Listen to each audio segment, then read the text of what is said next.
Hello guys, ఈ వీడియోలో simple ట్రిక్స్తో plain కుర్చీలు ఎలా వేసుకోవాలో చూపిస్తాను, చూసేయండి. మనం ఫస్ట్గా ఇలా థ్రెడ్ను చుట్టేసుకుంటాం కదా, దానికి కార్నర్కి ఇలా ప్లాస్టర్ని అయితే చుట్టేసుకోవాలి. దీనివల్ల మనకి ఈజీగా హోల్లోకి అనేది వెళ్తుంది. ఒకసారి చూసేయండి ఎలా చేస్తాను అనేది.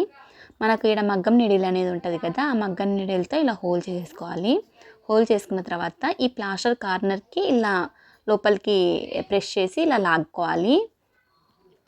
కుర్చీలని నీట్గా పోగులు అటు ఇటు లేకుండా నీట్గా వచ్చేలా చూసుకోండి. మనకు ఎడ్జెస్ ఎక్కువ తక్కువ అయినా కటింగ్లో తీసేసుకోవచ్చు, ఏం పర్లేదు. ఇప్పుడు జరీని కొంచెం తీసుకొని దీన్ని రౌండ్గా ఇలా చుట్టేసుకోవాలి. ఇలా చుట్టేసుకున్న తర్వాత నిడిల్ని లోపలికి పెట్టేసి ఆ కార్నర్ ఈ కార్నర్ని నిడిల్ లోపలికి పెట్టేస్తే కింద నుంచి నిడిల్ లాగేస్తే మనకి ఇలా నీట్గా వచ్చేస్తుంది. ఇన్ కేస్ అర్థం అవ్వకపోతే మళ్ళీ ఎన్నికి వెళ్ళి చూడండి, ఈజీగా అర్థమవుద్ది. ఇలా చేసిన కుర్చీని మనం ఇలా కట్ చేసుకోవడమే.